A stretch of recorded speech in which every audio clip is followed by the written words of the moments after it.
हस्तिनापुर में श्री आदिवीर विद्याश्री अंतर्राष्ट्रीय charitable trust आश्रम में स्थापित विश्व की अनुपम कृति त्रिनेत्रधारी 1008 भगवान श्री आदिनाथ प्रभु के श्री चरणों को समर्पित परम पूज्य श्वेत पिच्छाचार्य समाधिस्थ आचार्य श्री विद्यानंद जी मुनिराज की सुयोग्य शिष्या पूज्य समाधि साधिका नमोकार ध्यानी गणिनी आरिका श्री विद्याश्री माताजी का जन्म सन 1963 में मध्य प्रदेश स्थित विद्वानों की नगरी टीकमगढ़ में हुआ था। पूज्य आरिका श्री विद्याश्री माताजी उनकी गृहस्थ जीवन की जुड़वा बहन है। पूज्य गुरुमां अपनी उम्र के काफी आगे के पायदानों पर पहुंचने के बाद भी अथक अविरल रूप से कठिन साधना करते हुए मोक्ष मार्ग की ओर प्रशस्त रहीं और उनकी करुणाएं देखते हुए हर किसी को ऐसा प्रतीत होता कि अपने साथ साथ अनेक संसारी जीवों के लिए मोक्ष का मार्ग प्रशस्त करना उनका परम लक्ष्य है। और ये सब हो भी क्यों ना, क्योंकि पूज्य आरिका श्री विद्याश्री जैन जगत की श्रेष्ठ आरिकाओं में से एक थीं। तभी तो इनकी धर्म के प्रति निष्ठा और समर्पण को देखकर कालांतर में इन्हें पूज्य राष्ट्र संत आचार्य श्री विद्यानंद जी महाराज ने गणिनी पद से विभूषित किया। उम्र बढ़ने के साथ ही पूज्य आरिका श्री का शरीर शिथिल होने लगा और लगातार स्वास्थ्य में गिरावट होने के फलस्वरूप 8 मई 2021 को अपने नश्वर शरीर का ममत्व त्यागते हुए पूज्य गुरुमां ने जीवन की अंतिम बेला में आधि व्याधि और उपाधि से मुक्त होकर शांत भाव से इस नश्वर जगत का परित्याग कर दिया। शरीर का परिणाम जब है तब तक है, वो जाना है तो कोई बचा नहीं सकता। जीवन भर आपने सबका खूब भला किया माता जी। अंत समय जीवन के अब अंत समय है। दिगंबर जैन आरिका परंपरा की ये उत्कृष्ट परिणति थी। आपका पार्थिव शरीर भले ही विसर्जित हो गया हो, परंतु आपके ज्ञान और वैराग्य की ज्योति निरंतर प्रकाशित होती रहेगी और आने वाले हर साधक का मार्ग आलोकित करती रहेगी। पूज्य गुरुमां नमोकार ध्यानी गणिनी आरिका श्री विद्याश्री माताजी के श्री चरणों में शत शत नमन, कोटि कोटि वंदन। श्रद्धांजलि गुरुमां गणिनी आरिका विद्याश्री के चरणों में आपने 7 करोड़ाधिक जप किए जीवन में और 3 लाख सुगंधित पुष्प अर्पित जिन चरणों में तीर्थंकर प्रकृति बहुपुण्य कमाया कलिकाल पंचम में। देवों ने आकराई समाधि रम गई निज आत्म में, आहार त्यागा पद त्यागा सिद्धियां त्यागी क्षण में, अंतिम उपदेश आशीष दिया रम गई नमोकार धुन में, निर्विकल्प समाधि कर स्त्री पर्याय छेद पहुंची स्वर्गन में। जय जिनेंद्र बंधुओं, स्वागत है आप सभी का इस विशेष प्रस्तुति श्रृंखला में, जिसमें आप लगातार देख रहे हैं प्रथम तीर्थंकर भगवान आदिनाथ की प्रथम आहार स्थली एवं अनेक तीर्थंकरों के कल्याणकों से सुशोभित तीर्थ भूमि हस्तिनापुर उत्तर प्रदेश में श्री आदिवीर विद्याश्री अंतर्राष्ट्रीय चैरिटेबल ट्रस्ट आश्रम में विश्व की अनुपम कृति त्रिनेत्रधारी 1008 भगवान श्री आदिनाथ प्रभु के चरण सानिध्य में संघ अधिष्ठाता जिन शासन सेवा सर्व रक्षाधिपति देवराज घंटाकर्ण महावीर की असीम कृपा से परम पूज्य श्वेत पिच्छाचार्य समाधिस्थ आचार्य श्री विद्यानंद जी मुनिराज की सुयोग्य शिष्या पूज्य समाधि साधिका नमोकार ध्यानी गणिनी आरिका श्री विद्याश्री माताजी को युगादि उत्तम समाधि साधना हेतु उनके पावन आशीर्वाद से श्रद्धा सुमन सहित 14वीं बार आयोजित 41 दिवसीय ओमकारमय नमोकार विधान एवं जप अनुष्ठान के दुर्लभ दृश्य परम पूज्य आरिका रत्न विद्याश्री माताजी, बाल ब्रह्मचारी जिन भक्त इंद्र कुमार इंद्र भैया जी, बाल ब्रह्मचारिणी रज्जो दीदी, रजनी दीदी, संध्या दीदी एवं सोनिया दीदी के पावन सानिध्य में सानंद संपन्न हो रहे इस महामंगलकारी विधान में प्रतिदिन भक्ति श्रद्धा के रंग में रंगे अनेकों मंगलमय भव्य दृश्य प्रकट हो रहे हैं। आज आप देखने जा रहे हैं इस महामंगल विधान के 16वें दिन के मंगलमय दृश्य। प्रतिदिन की तरह आयोजन के 16वें दिन भी प्रातःकाल सभी भक्तों ने पूर्ण मनोयोग से भगवान आदिनाथ की भव्य प्रतिमा जी का मंगल अभिषेक किया। अभिषेक के उपरांत इंद्र भैया जी ने अपनी मधुर आवाज में शांति धारा संपन्न कराई। शांति धारा और पूजन के संपन्न होते ही संगीत के साथ सभी भक्तों ने भगवान की मंगल आरती उतारी। इसी के साथ इंद्र भैया जी के निर्देशनानुसार पूर्ण विधि पूर्वक विधान की मंगलमय क्रियाएं की गई। विधान के दौरान समस्त आरिका संघ की मंगलमय उपस्थिति और सानिध्य ने परिसर में पावनता का एहसास कराया। झूठा झूठा ही कहलाएगा अपने हो सका।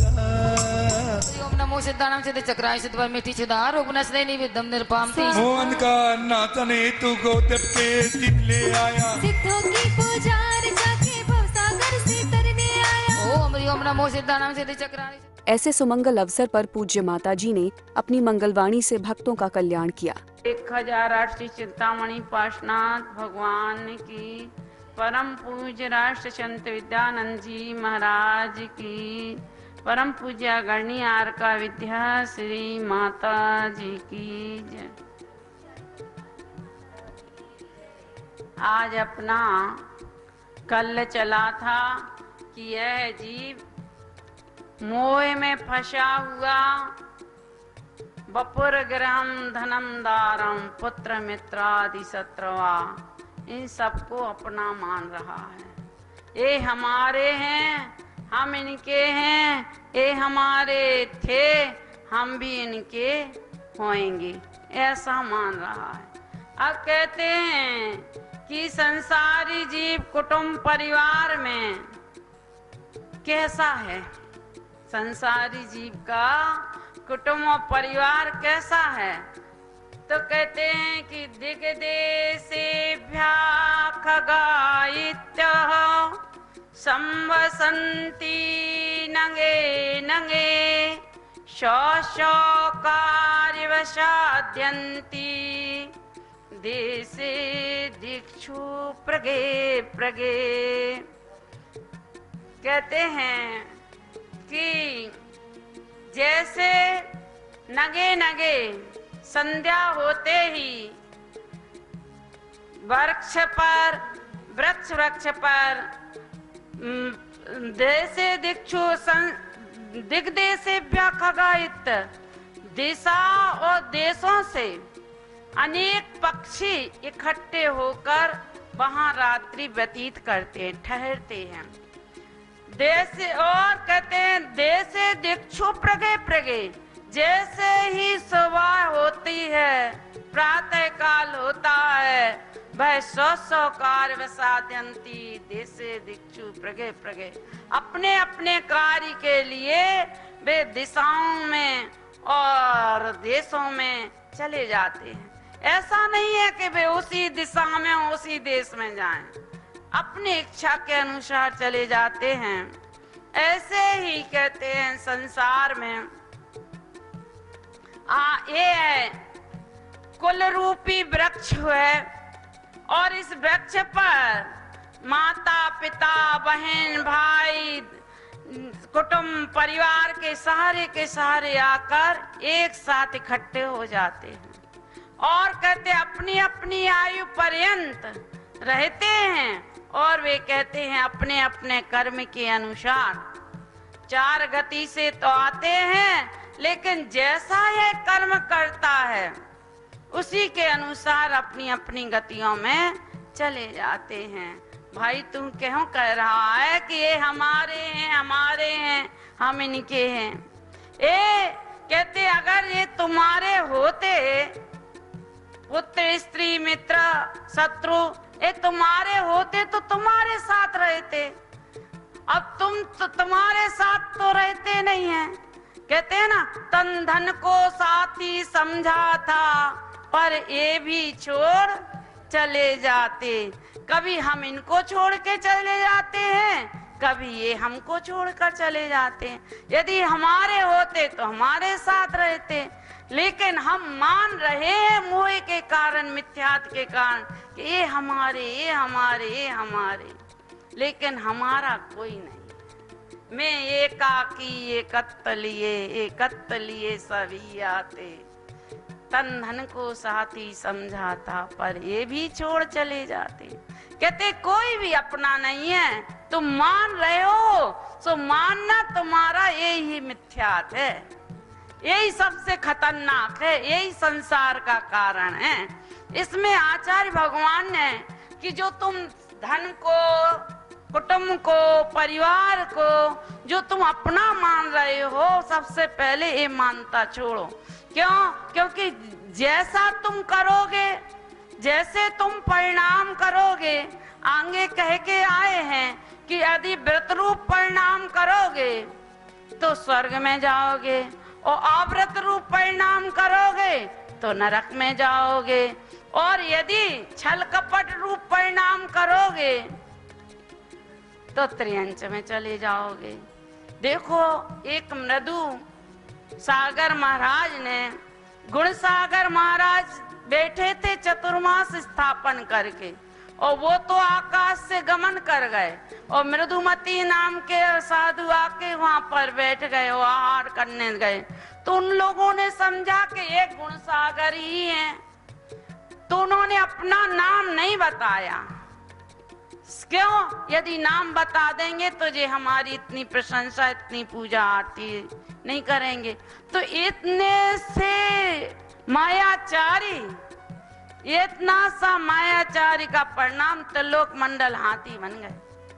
मुनिराज बैठे तपस्या कर रहे, समाधि का समय चल रहा, किसी ने आकर खरबूजा चढ़ा दिया, उसकी खुशबू उनके नाक तक गई। उन्होंने सोचा यदि यह आहार में मिल जाता तो बहुत बढ़िया रहता।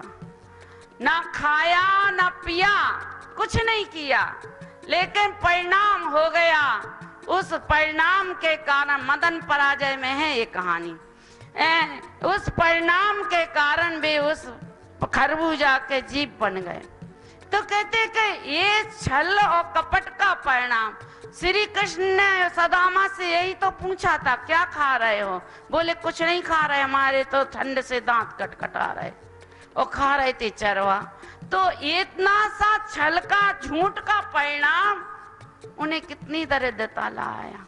तो ये जैसे तुम परिणाम करते हो उसी के अनुसार गति मिलती है, उसी के अनुसार यह जीव जाता है। लोभ के परिणाम करते हो, आसक्ति के परिणाम करते हो तो कहते नरक में चला जाता है, और अति आसक्ति के परिणाम करते हो तो कहते हैं त्रियंच में, निगोद में चला जाता है।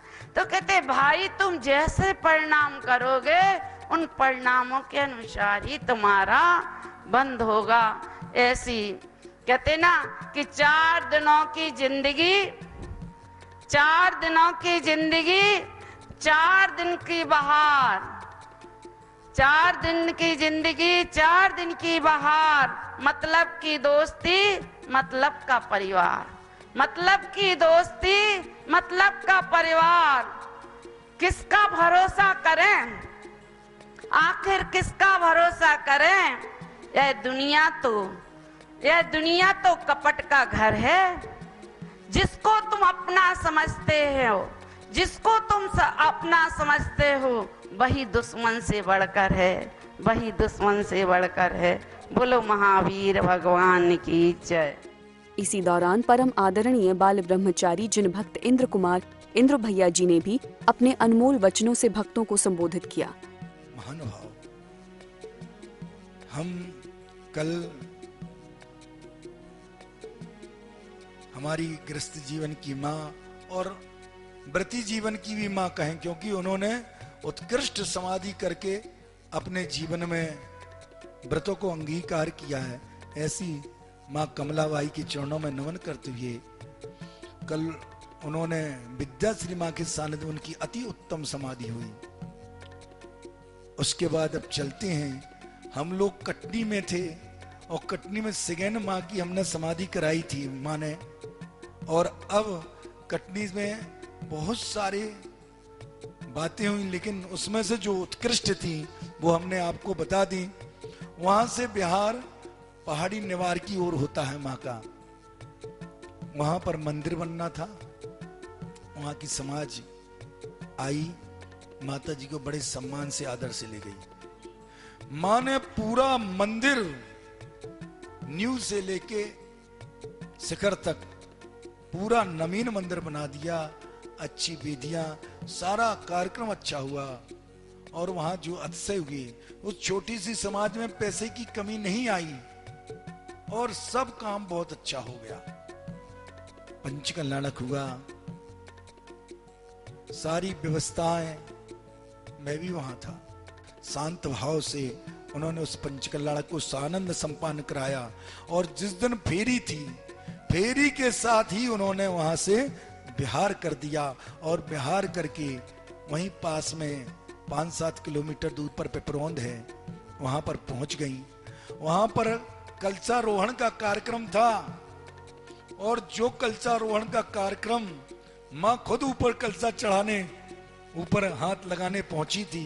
उस कलशे रोहण में इतनी ऊपर चढ़ के ऐसी हमारी विद्याश्री माता जी ने वहां बहुत सा आनंद से कलशारोहण कराया और ऐसे उनके जीवन के बहुत अतिशय और चमत्कारी क्षण रहे हैं कि जहां पर समाज नहीं, केवल 2 घर की समाज है और इतना बड़ा मंदिर, विशाल मंदिर था और वहां पर ऐसा अतिशयकारी कार्यक्रम हुआ कि लोग दांतों तले उंगली दबा गए। तो कितनी महानता थी, समाज में कितना जुड़ाव था उनके प्रति, कितनी लगन थी। मैं किसी की बुराई या अपेक्षा प्रसन्न, उनकी जो धर्म की चर्या थी उसको देखकर कैसे लोग प्रभावित होते थे। उनकी आवाज जब बोलती थी तो खनकती थी। क्या ज्ञान था, क्या जिन्होंने सठखंडा तक की आगम की वाचना स्वयं की हो, सारे सिद्धांत ग्रंथ, न्याय ग्रंथ, व्याकरण, छंद, अलंकार सब उन्होंने अपने जीवन काल में पढ़ा। ऐसी हमारी माँ विद्याश्री माता जी सदा जयवंत हो, उनके चरणों में बार बार नमन करते हैं, वंदन करते हैं। बोलो गणियार का विद्याश्री माता जी की जय। दिन में आयोजित हुए इन कार्यक्रमों के बाद सायंकाल की मंगल बेला में मंगलमय महाआरती की गई। दर्शकों, आज के लिए बस इतना ही। कल इसी समय हम फिर हाजिर होंगे इस श्रृंखला की 17वीं कड़ी के साथ। अभी समय हो चला है आपसे विदा लेने का। आज्ञा दीजिए। जय जिनेंद्र।